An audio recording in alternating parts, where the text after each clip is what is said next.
বাংলা চলচ্চিত্রের ইতিহাসে এমন কিছু নাম আছে যারা নিজেরাই যেন এক প্রতিষ্ঠান। তাদের মধ্যে একজন হলেন কিং অব হার্ট অ্যাটাক খ্যাত আনোয়ার হোসেন। শক্তিমান অভিনয়ে গম্ভীর কণ্ঠে রাজকীয় উপস্থিতিতে তিনি হয়ে উঠেছিলেন পর্দার নায়ক, বাংলা চলচ্চিত্রের মুকুঠির নবাব। আসুন জেনে নেই এই কিংবদন্তি সম্পর্কে। 1931 সালের 6 ডিসেম্বর জামালপুরের সরুলিয়া গ্রামে জন্মগ্রহণ করেন আনোয়ার হোসেন। বাবা এ.কে.এম. নজির হোসেন ছিলেন সাব রেজিস্ট্রার। ছোটবেলা থেকেই ছিল অভিনয়ের প্রতি দারুণ ঝোঁক। স্কুলের নাটকে অভিনয় করতে করতেই স্বপ্ন দেখা শুরু তার। তিনি 1940 সালে দেওয়ানগঞ্জ প্রাইমারি স্কুলে ভর্তি হন। 1951 সালে জামালপুর স্কুল থেকে মেট্রিক পাশ করে ভর্তি হন ময়মনসিংহ আনন্দমোহন কলেজে। কলেজের প্রথম বর্ষে আসকার ইবনে শাইখের পদক্ষেপ নাটকে অভিনয় করে সবার নজর কাড়েন। প্রথম বর্ষের পরীক্ষার পর তার পিতার বন্ধু আব্দুল্লাহ খানের সিলকন ইঞ্জিনিয়ারিং ফার্মে সুপারভাইজার হিসেবে যোগ দেন। 1957 সালে তিনি ঢাকায় পাড়ি জমান এবং নাসিমা খানমকে বিয়ে করেন। আনোয়ার হোসেন 1959 সালে ঢাকায় ইঞ্জিনিয়ারিং ইনস্টিটিউটে ননী দাস নির্দেশিত এক টুকরো জমি নাটকে অভিনয় করেন। পরে তিনি ঢাকা বেতারে অডিশন দেন এবং হাতেম তাই নাটকে একটি অপ্রধান চরিত্রে কাজ করেন। এ সময় তারা ঝিনুক পত্রিকার সম্পাদক আসির উদ্দিনের সহযোগিতায় মির্নাভা থিয়েটার প্রতিষ্ঠা করেন এবং এতে যুক্ত হন সৈয়দ হাসান ইমাম, ফতেহ লোহানী, মেহফুজ, সুভাষ দত্ত, চিত্রা সিনহা সহ আরও অনেক অভিনয়শিল্পী। কিন্তু সিনেমার পর্দায় তার শুরুটা মোটেও সহজ ছিল না। 1961 সালে মহিউদ্দিন পরিচালিত তোমার আমার ছবিতে তিনি অভিনয় করলেন, তবে নায়ক নয়, খলনায়কের চরিত্রে। পরের বছর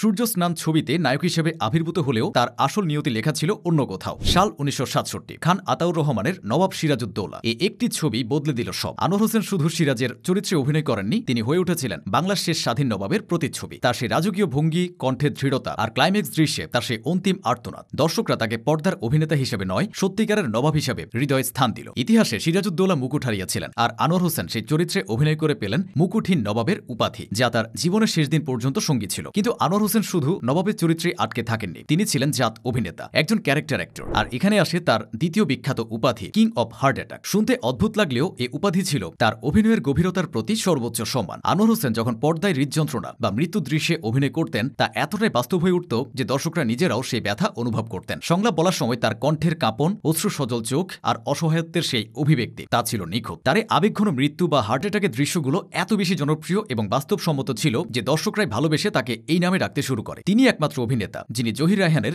জীবন থেকে নেয়াতে বিপ্লবী চরিত্র, আবার আলমগীর কবিরের ধীরে বহে মেঘনাতে এক অন্যরকম ভূমিকায় কাজ করেছেন। তিনি লাঠিয়াল সিনেমার জন্য বাংলাদেশের ইতিহাসে প্রথম জাতীয় চলচ্চিত্র পুরস্কারে শ্রেষ্ঠ অভিনেতার সম্মান অর্জন করেন। আবার গোলাপি এখন ট্রেনে বা ভাত দিয়ের মতো সিনেমায় তিনি পার্শ্ব চরিত্রে থেকেও হয়ে উঠেছেন গল্পের প্রধান স্তম্ভ। 1978 সালে তিনি আমজাদ হোসেনের গোলাপি এখন ট্রেনে চলচ্চিত্রে অভিনয়ের জন্য শ্রেষ্ঠ পার্শ্ব অভিনেতা বিভাগে জাতীয় চলচ্চিত্র পুরস্কার লাভ করেন। ঢাকার চলচ্চিত্রের এই কিংবদন্তি অভিনেতা 52 বছরের অভিনয় জীবনে 5 শতাধিক চলচ্চিত্রে কাজ করেছেন। 1988 সালে তিনি ভূষিত হন রাষ্ট্রীয় সম্মান 21 পদকে। 2010 সালে পান আজীবন সম্মাননা। 2013 সালের 13 সেপ্টেম্বর 82 বছর বয়সে এই মুকুটহীন নবাব ঢাকার একটি হাসপাতালে শেষ নিঃশ্বাস ত্যাগ করেন। তিনি চলে গেছেন, কিন্তু রেখে গেছেন অভিনয়ের এক বিশাল পাঠশালা। আনোয়ার হোসেন শুধু একজন অভিনেতা নন, তিনি বাংলা চলচ্চিত্রের একটি ইতিহাস, একটি মানদণ্ড।